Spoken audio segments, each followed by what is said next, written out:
Good morning students. हाँ जी बेटे, आशा करती हूँ कि आप घर पर सारे स्वस्थ होंगे।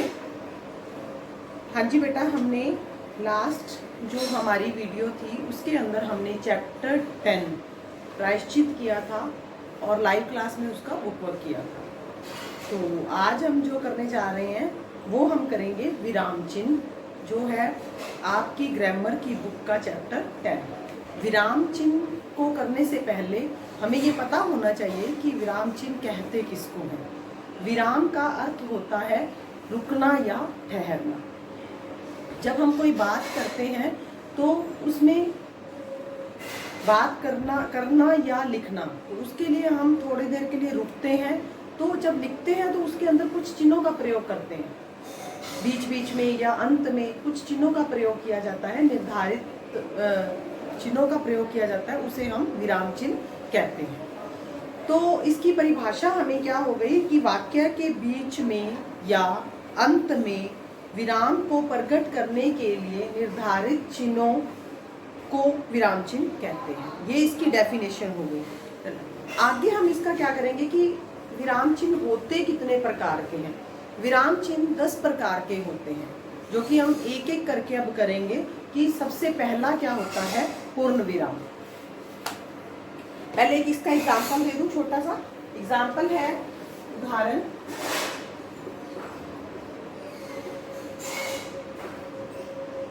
रोको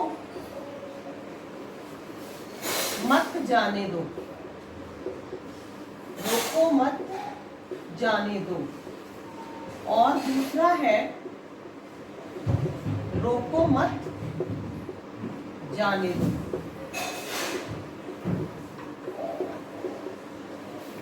अब ये मैंने एक एग्जाम्पल लिया है आपको विराम चिन्ह समझाने के लिए। तो पहला है रोको कोमा मत जाने दो और दूसरा है रोको मत जाने दो। तो इन दोनों का देखो वर्ड सेम है, इसका कोई फर्क नहीं पड़ रहा। देख लो, रोको रोको, मत मत, जाने जाने दो दो, ये सेम है सारे। लेकिन फर्क किससे पड़ा, विराम चिन्ह लगाने से। जब मैंने अल्प विराम लगा दिया तो उसका तो पूरा अर्थ ही चेंज हो गया। कैसे, रोको मत जाने दो, कहने का अर्थ क्या है, उसे रोक लो, मत जाने दो। तो दूसरे वाले में क्या कर रहा है, रोको मत जाने दो। तो ये दोनों का फर्क कहाँ है, अल्प विराम लगाने से, विराम चिन्ह के लगने से इनका अर्थ ही चेंज हो गया है। अब हम इसकी टाइप्स करेंगे। तो टाइप्स में सबसे पहले हम जो करेंगे वो है पूर्ण विराम। वो क्या है, पूर्ण विराम। इसका साइन होता है डंडी। तो पूर्ण विराम हम कहाँ लगाया जाता है, पूर्ण विराम जैसे कि हमें मतलब इस शब्द से ही पता चल रहा है कि पूर्ण का मतलब जब वाक्य खत्म हो जाता है, जब वाक्य समाप्त हो गया तो उसके एंड में जो लगता है, उसके एंड में जो लगता है उसको हम पूर्ण विराम कहते हैं। तो और भी एक इसके अंदर बात कही गई है कि सूचना वाले वाक्यों के अंदर पूर्ण विराम लगाया जाता है। जैसे कि यह मेरी पुस्तक है, यह मेरा कमरा है। तो इसमें हम बता रहे हैं, तो इसमें पीछे क्या लग जाएगा, ये पूर्ण विराम का चिन्ह लग जाएगा। तो इसका मैं एक उदाहरण लिख देती हूँ, छोटा सा उदाहरण। यह मेरा कमरा है। तो पीछे मैं क्या लगा दूंगी, पूर्ण विराम का साइन, ताकि ये मेरा जो सेंटेंस है सूचनावाचक भी है और कंप्लीट भी हो गया है। दूसरा है, अगर हम कुछ वाक्यों में सिर्फ एक शब्द होता है जिसके अंत में भी पूर्ण विराम लगता है। जैसे कि हमने एक बिल्कुल शॉर्ट फॉर्म में आंसर देना है कि तुम बाजार जा रहे हो, नहीं, तो नहीं के बाद पूर्ण विराम। कहने का अर्थ कि इस शब्द के बाद भी पूर्ण विराम लगेगा। क्यों, क्योंकि हमारा जो आंसर है वो नहीं ही है, तो इसी में ही खत्म हो गया। तो उसके अंत में भी हम लगा देते हैं, क्या तुम बाजार जा रहे हो, हाँ, तो भी हाँ के बाद पूर्ण विराम। तो अब हम सेकंड जो है वो अर्ध विराम। सेकंड जो इसकी टाइप है वो है अर्ध विराम। अर्ध विराम। अब इसका साइन क्या होता है अर्ध विराम का, डॉट और कोमा। ये होता है डॉट और कोमा, छोटा डॉट लगा के उसके नीचे कोमा लगा देते हैं। लेकिन अर्ध विराम होता क्या है, अर्ध विराम जब हम छोटे छोटे वाक्य इकट्ठे 3-4 लिखते हैं तो या वाक्यांश उसको बोल सकते हैं, तो उनके अंदर हम लगाते हैं। जैसे इन्होंने यहाँ पे दे रखा है कि सोने से तार बनता है और अर्धविराम तार से गहने बनते हैं। ये शब्दों में नहीं, ये वाक्यों में लगता है। इसका हम उदाहरण दे देंगे। उदाहरण,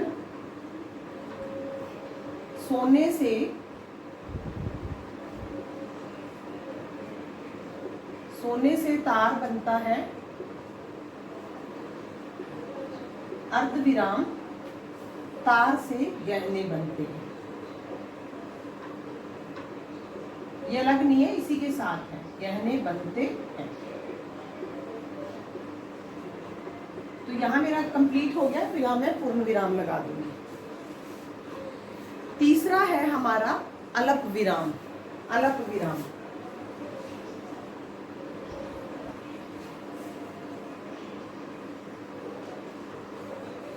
अगर अर्ध विराम वाक्यों या वाक्यांशों के अंदर लगाया जाता है तो जो अल्प विराम है ये शब्दों के अंदर लगाया जाता है। जैसे कि मैंने बात करनी है कि बहुत सारे फ्रूट्स नेम लिखने हैं एक ही लाइन के अंदर, या मैंने पर्सन्स नेम्स लिखने हैं, या मैंने रंगों के नेम लिखने हैं, कुछ भी लिखना है, लाइक जैसे सिटीज के नेम लिखने हैं, शहरों के नाम भी हमने लिखने होते हैं, तो दिल्ली, आगरा, कोलकाता, मुंबई, चेन्नई, इस तरीके से। तो हम उसको इकट्ठा ना लिख के उसके अंदर हम अल्प विराम यूज करते हैं। इसको हम कहते हैं कोमा। इसका जो साइन होता है वो कोमा होता है। इंग्लिश में इसको कोमा कहते हैं, हिंदी में इसको हम अल्प विराम बोलते हैं। तो जब मैंने ऐसे लिखना है कि आम, सेब, केला, अमरूद, पपीता, अंगूर, तो इस टाइप से मैंने 6-7 फ्रूट्स नेम लिखे हैं, तो वो फ्रूट्स नेम के अंदर मैं क्या लिखूंगी, कोमास लगाते लगाते लिखती जाऊंगी। तो इसका उदाहरण क्या हो गया, उदाहरण है आम, कोमा, इकट्ठा नहीं लिखूंगी इसको, सेब, आम, केला, सेब, अमरूद और पपीता। तो ये चीजें हो जाएंगी। इसमें हम ऐसे ही पर्सन्स नेम होंगे या रंगों के नेम होंगे, शहरों के नेम होंगे, कुछ भी शब्दों के अंदर हमें लगाना पड़ेगा, तो वहां पे हम अल्प विराम लगाएंगे। अब हम और कहाँ कहाँ अल्प विराम लगता है, जैसे कि संयुक्त शब्दों को अलग करने के लिए भी, जैसे मेले में बच्चे बूढ़े, युवक युवतियां, अमीर गरीब, छोटे बड़े सब आनंद मना रहे थे।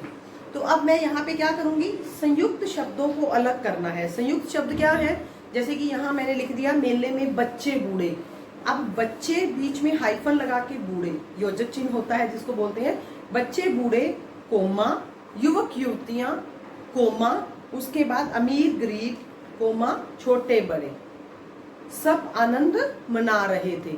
तो जो संयुक्त शब्द हैं उनके अंदर भी बच्चे बूढ़े, उनको बाद कोमा लगेगा, फिर युवक युवतियां के बाद कोमा लगेगा। उसके अंदर हम अलग विराम लगा के उसको अलग अलग दिखाएंगे कि बच्चे बूढ़े को अलग लिखा हुआ है, युवक युवतियों को अलग से लिखा हुआ है। लोगों के प्रश्न या कथन को स्पष्ट करने के लिए भी बोला जाता है। जैसे कि हमने ये आपका आगे जो इसका पॉइंट आएगा लास्ट 7th या 8th होगा कि गहरा उद्धरण चिन्ह या दोहरा उद्धरण चिन्ह। उसमें दोहरा उद्धरण चिन्ह के अंदर होता है कि अध्यापक ने कहा, मैंने पूछा, तूने बोला, पिताजी ने कहा। तो जब कहा, पूछा, बोला इस टाइप के आ जाते हैं तो उसके साथ एक छोटा अलग विराम लगता है। बाकी वाली बात को हम उद्धरण चिन्ह में, दोहरा उद्धरण चिन्ह में लिख देते हैं, उसके अंदर रख देते हैं। तो वहां भी ये यूज किया जाता है। और जैसे मैंने पूछा आप कितने बजे आएंगे, मैंने पूछा अलग विराम, आप कितने बजे आएंगे, तो कितने बजे आएंगे क्वेश्चन कर रहे हैं तो पीछे क्वेश्चन मार्क, और इस वाक्य को हम क्या करेंगे, दोहरा उद्धरण चिन्ह के अंदर लिख देंगे। अब नेक्स्ट इज और कहाँ लगता है, हाँ, नहीं, बस आदि से वाक्य जोड़ने के लिए। जैसे कि तुम कब आओगे, तो मैं आंसर दे रहा हूँ हाँ मैं कल आऊंगा, हाँ मैं कल आ जाऊंगा, तो हाँ के बाद कोमा अलग विराम लगेगा, मैं कल आ जाऊंगा, पीछे पूर्ण विराम। तो ये हमारा वाक्य कंप्लीट हो गया। संबोधन के लिए भी हम लगाते हैं, मोहन यहाँ आओ, तो भी हम अलग विराम लगाते हैं। मोहन यहाँ आओ, बच्चों जरा शांत रहो, तो भी बच्चों, मैं उनको संबोधन कर रही हूँ बच्चों को, तो अलग विराम लगा के मैं उसको करती हूँ। अब हम इसका फोर्थ वाक्य के बीच में जो वाला वाक्य है, जो क्या कहाँ लगता है, जो दो वाक्यों को जोड़ रहा है, जिसके बारे में हम बात कर रहे हैं। वह बच्चा जो, वह बच्चा कोमा अल्प विराम जो कल यहाँ आया था आज वापस चला गया है। तो इस तरीके से हम इसमें एक अल्प विराम का यूज करते हैं। आगे है फोर्थ पॉइंट प्रश्न चिन्ह। फोर्थ पॉइंट हम लेंगे प्रश्न चिन्ह। प्रश्न चिन्ह क्या होता है, जिसमें के बीच में क्वेश्चन पूछे जाते हैं। तो वो क्या है, उनका साइन क्या होगा, ये। तो इसमें प्रश्नवाचक वाक्यों के अंत में प्रश्न चिन्ह लगता है। प्रश्नवाचक, ये बच्चे आप स्टार्टिंग से करते आ रहे हो, आपको बहुत अच्छे से पता है कि प्रश्नवाचक चिन्ह क्या होता है और ये कहाँ लगाया जाता है। फिर भी मैं आपको, ये आपके विराम चिन्ह के अंदर है तो बताना चाहूंगी कि कुछ प्रश्न कब, कहाँ, क्या, कौन आदि से स्टार्ट होते हैं। जब ये यहाँ से हम जैसे कौन, बाहर कौन आया है, तो उसमें हम पीछे क्वेश्चन मार्क लगा देंगे। तुम कहाँ गए थे, तुम कब आओगे, तुम्हारा नाम क्या है। तो ये वाले जो क्वेश्चंस होते हैं, प्रश्न होते हैं, इनके पीछे हम ये साइन लगा देते हैं प्रश्नवाचक चिन्ह का। प्रश्न चिन्ह तो क्या से जैसे शुरू होते हैं प्रश्न, तो जिनका उत्तर हाँ में या नहीं में दिया जाता है, तो उसके पीछे क्या होता है कि तुम्हारा नाम क्या है, तो पीछे क्वेश्चन मार्क साइन लगा देते हैं। तुम्हारा घर कहाँ है, तुम्हारे अध्यापक कौन है, तो इन सब के पीछे क्या आ जाएगा, तो इसका उदाहरण हम क्या लिखेंगे, इसका उदाहरण हम देंगे तुम्हारा नाम क्या है। एक एग्जाम्पल दे रही हूँ, एग्जाम्पल तो बहुत सारे हैं लेकिन हम ओनली एक ही कर रहे हैं ताकि आपको बस समझ आ जाए कि टॉपिक क्या है। कभी हम बातचीत के दौरान सिर्फ एक शब्द वाला प्रश्न भी कर सकते हैं। जैसे हमने पूछा कि बाहर कौन है, कौन ऐसे करके पूछ लेते हैं, कब, क्यों, कैसे, ऐसे शब्दों को तो फिर भी हम खाली प्रश्न, कब क्वेश्चन मार्क, कौन क्वेश्चन मार्क, क्यों क्वेश्चन मार्क, इस टाइप से हम पीछे क्वेश्चन मार्क का साइन लगा देते हैं। यहाँ हम पूछते हैं क्या तुम्हारे, कई बार क्या होता है कुछ वाक्यों के अंदर क्या पहले आ जाता है, क्या तुम्हारे पास घड़ी है, क्या तुम्हारे पास पुस्तक है, क्या वे लोग अंदर बैठे हैं, तो उनके पीछे भी क्या आ जाएगा, क्वेश्चन मार्क का साइन लग जाएगा। तो विस्मयादि बोधक चिन्ह, जो इसका फिफ्थ पॉइंट हम करेंगे, विस्मयादि बोधक। विस्मयादि बोधक चिन्ह क्या होते हैं, विस्मय प्रकट करने वाले, जो हैरानी प्रकट करते हैं। तो इसका साइन क्या होता है, डंडी लगाने के बाद पूर्ण विराम जैसा और नीचे डॉट, इसको हम क्या बोलते हैं, विस्मयादि बोधक चिन्ह। विस्मयादि बोधक हमारे मन के भावों को प्रकट करता है। विस्मय का अर्थ ही हैरान करना होता है, चाहे वो हम हर्ष से हो, चाहे वो शोक से हो, चाहे दुख से हो, चाहे हमें घृणा से हो। तो ये जो मन के भाव हमारे प्रकट होते हैं वो किससे होते हैं, विस्मय से।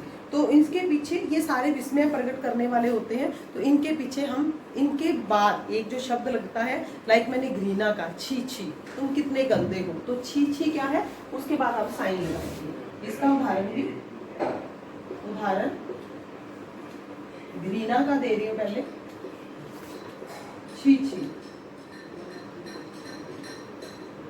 इसका साइन लगा के तुम कितने गंदे हो, तुम्हारे कपड़े कितने गंदे हैं, तुम्हारा बैग कितना गंदा है, इस तरीके से। तो प्रशंसा करते हैं तो वाह कितना सुंदर फूल है, वाह कितना सुंदर बगीचा है, इस टाइप से हम प्रशंसा के भी शब्द बोलते हैं। लेकिन वाह के बाद हम विस्मयादि बोधक चिन्ह लगाएंगे। आश्चर्य के लिए भी हम कर लेते हैं, अरे ये क्या हो गया, और दुख के लिए भी कर सकते हैं, हाय, दुख भी प्रकट करते हैं तो हाय, हाय के बाद भी विस्मयादि बोधक चिन्ह लगेगा। और ये कहाँ यूज होता है, संबोधन करने के लिए। जैसे कि हम कहते हैं हे भगवान, हमारे स्कूल कब खुलेंगे, तो हे भगवान के बाद विस्मयादि बोधक चिन्ह लगा के उसके बाद हम अपना वाक्य लिख देंगे। और विस्मय वाले वाक्यों के अंदर प्रशंसा कितना सुंदर घर है, निंदा कैसा बेवकूफ लड़का है ये, तो आश्चर्य क्या बढ़िया कार घर है देखो। कई बार क्या होता है कि जो वाह शब्द, हाय शब्द, अरे शब्द ये नहीं दिए होते, लेकिन वाक्य होते हैं प्रशंसा वाले, कितना सुंदर घर है, तो ये क्या होता है, इस वाक्य के पीछे हम साइन लगा देंगे विस्मयादि का, कि पता चले कि जो ये वाक्य है ये विस्मयादि बोधक वाक्य है, इसके पीछे ये वाला चिन्ह जरूरी है। और कई बार डांटने गाली देने के लिए अबे गधे या उल्लू बदमाश, तो इसके पीछे भी वो साइन विस्मयादि बोधक चिन्ह लगेगा। अब हम कर रहे हैं 6.6, इसका कौन सा है, निर्देशक चिन्ह। निर्देशक चिन्ह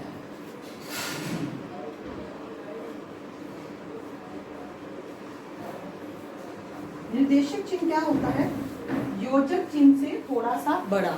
योजक चिन्ह थोड़ा सा छोटा होता है, इसका हाफ, तो निर्देशक चिन्ह क्या होता है, इसका बड़े वाला साइन। इसका प्रयोग कहाँ किया जाता है, इसका प्रयोग जैसे मैं आम मोस्टली आप देखो, उदाहरण के बाद मैंने यूज किया हुआ है, पूर्ण विराम के बाद मैंने यूज किया है, उदाहरण के बाद फिर यहाँ यूज किया है। तो जो ये वाले मेरे चिन्ह हैं ये निर्देशक चिन्ह है। कहने का भाव ये है कि मैंने जो लिखा है इसके आगे मुझे और कुछ भी कहना है। तो ये है कि इसका प्रयोग वाक्य के अंत में दिए गए उदाहरणों से पहले होता है, जैसे या उदाहरण के तौर पे, तो मैं बीच में निर्देशक चिन्ह लगा के आगे उसके पॉइंट्स लिखूंगी।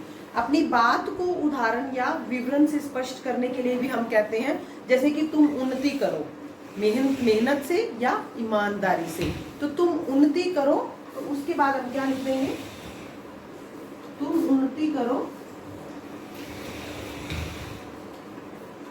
तो यहाँ मैं लगा दूंगी निर्देशक चिन्ह, तो यहाँ मेहनत या ईमानदारी से,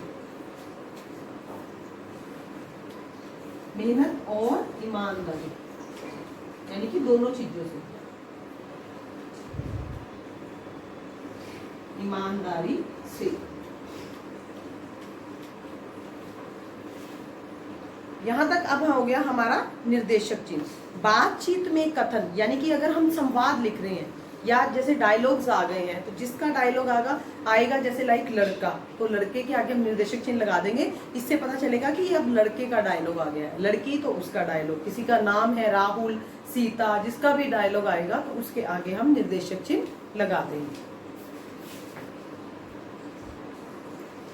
अब हम बात करेंगे इसके 7 पॉइंट की। पॉइंट 7 कौन सा है, कोष्ठक।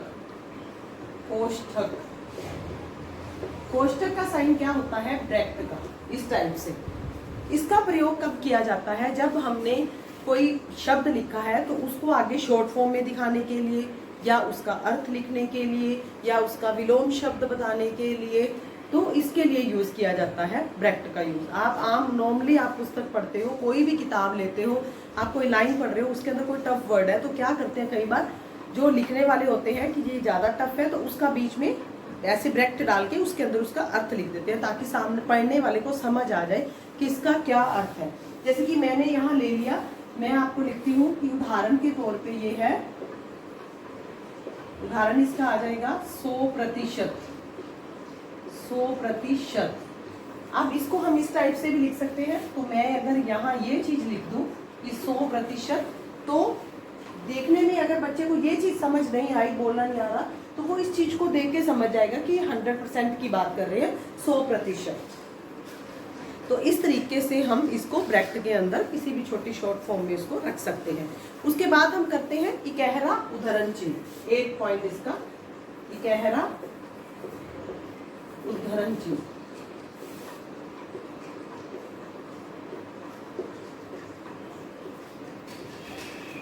अब इकहरा उद्धरण चिन्ह क्या होता है, जो सिंगल कोमास होते हैं। तो सिंगल कोमास कहाँ लगते हैं, कोई स्पेसिफिक बुक, स्पेसिफिक किसी का नेम, कुछ भी हो सकता है, कोई भी छोटा सा जिसके बारे में हम बात कर रहे हैं। इन चिन्हों का प्रयोग किसी अक्षर, शब्द, किताब, उक्ति, उपाधि, पुस्तक का नेम आदि लिखने के लिए किया जाता है। इसके 4 उदाहरण देखो। जैसे कि पहला इन्होंने दिया है, मैं एक उदाहरण यहाँ लिखूंगी, बाकी मैं आपके साथ डिस्कस करूंगी। अ हिंदी का अक्षर है, अ हिंदी का अक्षर है, अक्षर है, अ हिंदी का अक्षर है। मैंने बोर्ड पर एक शब्द लिखा, क्या लिखा, कलम, तो मैं कलम को स्पेसिफिक करके उसको कॉमास में रख दूंगी। मैंने फूल और कांटे नामक किताब पढ़ी, कौन सी किताब पढ़ी, स्पेसिफिक नाम दे दिया बुक का, तो फूल और कांटे। उन्होंने अंदर आते ही राम राम कहा, तो राम राम को मैं क्या करूंगी, कॉमर्स में रख दूंगी, इकहरा उद्धरण चिन्ह। आगे हम बात करते हैं 9 इसका पॉइंट है दोहरा उद्धरण चिन्ह। दोहरा उद्धरण चिन्ह,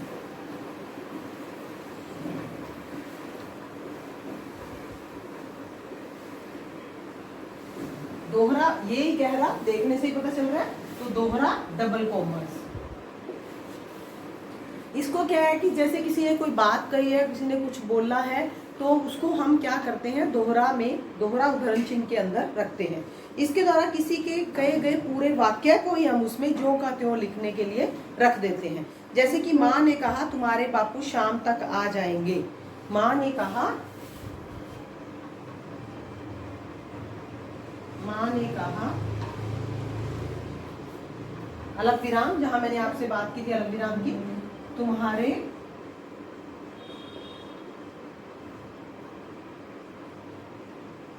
पिताजी या बापू शाम तक आ जाएंगे, शाम तक आ जाएंगे।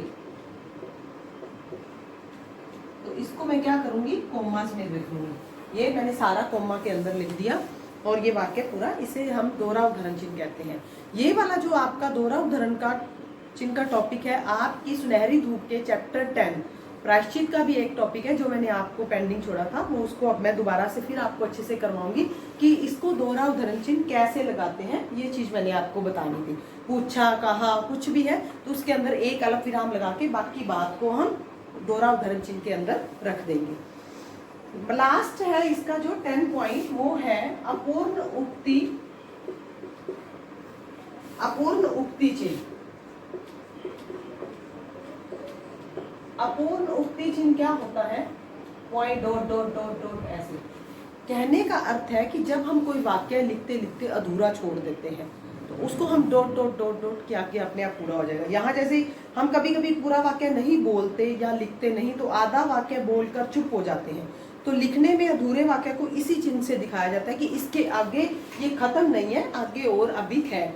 जैसे कि तारा ने कहा मैं घर जाना चाहती हूँ लेकिन, आगे डॉट डॉट डॉट, कहने का अर्थ कि इसके आगे और है, तो उसकी माँ ने कहा लेकिन क्या, उसको वाक्य कंप्लीट नहीं है, पूरा समझ नहीं आया, तो वो पूछ रहे हैं उसके बाद। तो इसी तरीके से हमने बच्चे आज जो मैंने टॉपिक करवाया है विराम चिन्ह का, तो उसके अंदर हमने क्या चीज़ सीखी। सबसे पहले विराम का अर्थ क्या होता है, रुकना या ठहरना, और बोलते या लिखते समय हम जिन वाक्य के अंत में या शुरुआत में बीच बीच में जो हम चिन्हों का प्रयोग करते हैं उन्हें हम विराम चिन्ह कहते हैं। तो पूर्ण विराम का साइन मैंने आपको बता दिया था कि कौन सा होता है। उसके बाद अल्प विराम, एक एक करके इसके 10 पॉइंट्स हैं, 10 टाइप्स के होते हैं विराम चिन्ह, तो आपको पता चल गया कि कौन कौन सा कैसे कैसे है। तो लास्ट जो नेक्स्ट मेरी वीडियो आएगी वो किसकी आएगी, इसके बुक वर्क में, साथ में एक छोटी एनिमेशन की वीडियो डाली है, उसको देख के आप अच्छे से इसको कर सकते हो। धन्यवाद।